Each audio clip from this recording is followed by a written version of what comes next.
ও মিষ্টি দি, বলো। আজকে তোমার দোকানের বয়স 3 দিন, তাই তো? 3 ডেজ, 3 দিন। তো 3 দিনে সকালে সবজি কি হচ্ছে একটু যদি বলো। দুদিন বাঁধাকপি হয়েছে হ্যাঁ, আর আজকে হচ্ছে কুমড়ো আলু দিয়ে বড়ি দিয়ে তরকারি। এটা কি সকালে রুটির সঙ্গে যাবে না এটা ভাতের সঙ্গে? দেবো আজকে। ভাতের থালির রুটির সঙ্গে সাথে যাবে? ঘুগনি হচ্ছে।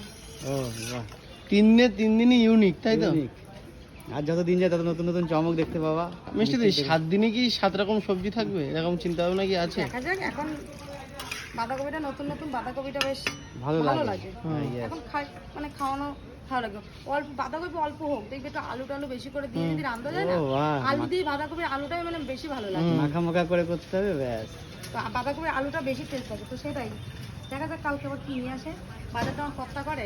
কি কি দিয়ে করলে এটা যদি একটু বলো। এটা 5 ফোড়ন সোমবার দিয়েছি, হ্যাঁ, শুকনো লঙ্কা হুম, আর দিয়ে এবার ওই তেলের করে দিয়ে এগুলো কষিয়ে কাশিয়ে আলুটা মানে আলু আর কুমড়ো দিয়ে কষিয়ে হুম, তারপরে জল দিয়ে দিলাম, নুন হলুদ দিয়ে। ব্যাস কমপ্লিট, তাই তো? এখন প্রাইস কত থাকছে সবজি থালি? 35 টাকা। 35 টাকা। কি কি যাচ্ছে একটু বলে দাও।